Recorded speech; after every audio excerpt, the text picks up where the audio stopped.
earth, fire, air, water.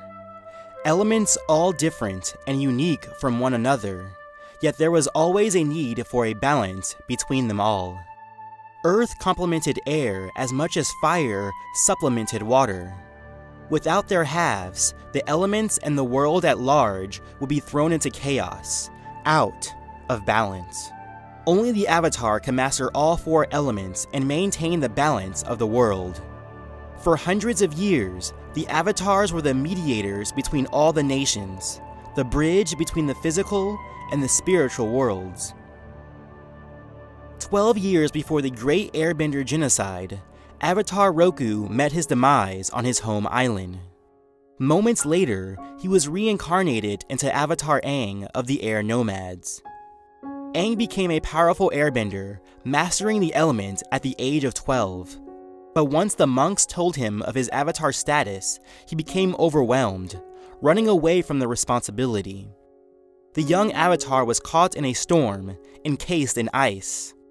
After a century, he was discovered by Katara and Sokka of the Southern Water Tribe. They helped re-assimilate Aang into the new, war-torn world. The Fire Nation was achieving world dominance. With the help of his friends, Aang defeated the Fire Nation and the Phoenix King, restoring balance to the world. After Aang's untimely death, he was reincarnated into Korra, the next Avatar. Born to the Southern Water Tribe, Korra was a natural in the physical aspects of the elements, bending water, fire, and earth at the age of 4. She became a great Avatar, though she was a bit hot-headed, taking on Amon, the Equalist, Unalaq, the Dark Avatar, Zahir, the Anarchist, and Kuvira, the Conqueror. Though she was met with much strife with each of her adversaries, her will, determination, and resiliency were unmatched. The question still stands: who was the better Avatar? Avatar Aang, the last Airbender, or Avatar Korra, the legend?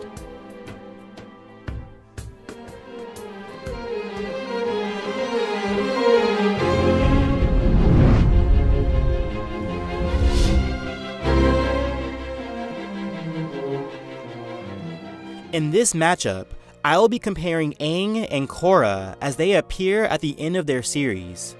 For Aang, this would be Book 3 of The Last Airbender. For Korra, this will be Book 4 of The Legend of Korra. Both will be fighting with no equipment, so Aang will be without his glider. At the age of 12, Aang's most notable physical attribute was his speed and agility. More often than not, he was evading the attacks of his foes, whether by way of jumps and leaps or body touch evasion. He was so light on his feet, even Toph could not pick him up with her sonar sight. However, he left a bit to be desired when it came to his strength and constitution. Aang does not get hit very often, but when he does, he usually is taken out of the fight, whether it be indefinite or momentarily. As noted by the White Lotus, the physical aspects of combat came natural to Korra. She was a tenacious fighter in both her speed and strength, fast enough to dodge enemy strikes, strong enough to tank them when she could not. Her reflexes were quite stellar, proficient in hand-to-hand martial arts. I believe this is attributed to her natural killer instinct. She had no quit in her. When tagged, she did not often stay down, willing herself to continue the fight. A physical bout between Aang and Korra would be a scrap between a light fighter and a medium-heavy fighter, respectively. Aang was extremely light on his feet, not often taking many hits. Korra was swift as well, but she certainly got hit more often. The disparity between the two came in their ability to take a hit. If Korra got a good hit on Aang, he would likely go down or be temporarily incapacitated. If Aang tagged Korra, she would likely brush it off and continue on. The thing is, it would be difficult for Korra to get a solid strike on Aang, and it would be tough for Aang to bring down Korra with a single hit. For me, I favor Korra's ability to take and dish out damage. I would give Korra the slight advantage for her physical abilities.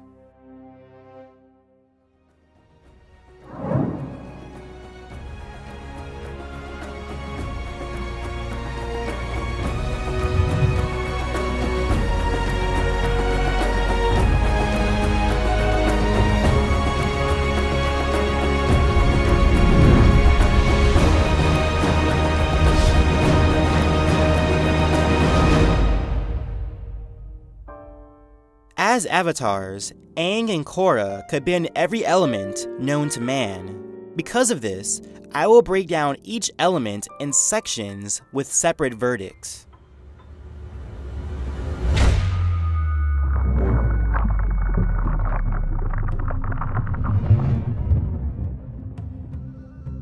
Earth was the element of substance, classified by its strength and straightforward nature. The bedrock of earthbending was rooted around negative and positive Jing, the wisdom of knowing when to strike and when to evade. For Aang, Earth was the most difficult element to learn, as it was directly opposed to his style and personality.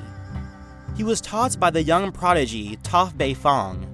Though she was blind, she could sense all movement around her through a sonar sense by way of the Earth. While difficult, in time, Aang adapted these methods. Despite the fact that Toph said his earthbending needed work, it served Aang well against Phoenix King Ozai.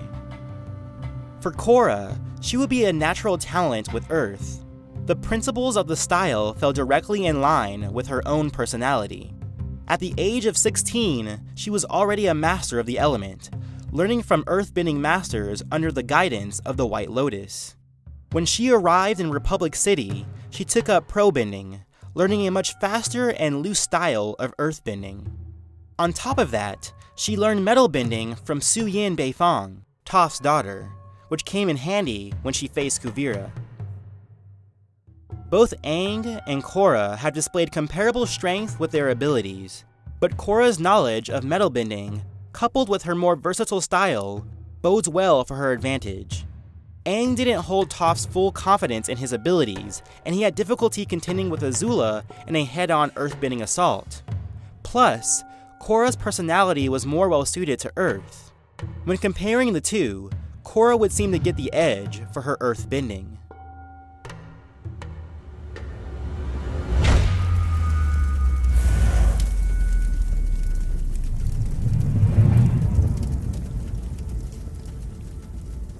Fire is the element of power, marked by its fierce energy and tenacious passion. The foundations of firebending were based around attack, drawing power from the sun and an individual's inner chi. Unlike Aang's initial discomfort with Earth, he was a natural talent with fire. However, his first use of firebending was overzealous, and he burned his best friend Katara. For a year, he swore never to use the element again, unable to contain its innate power.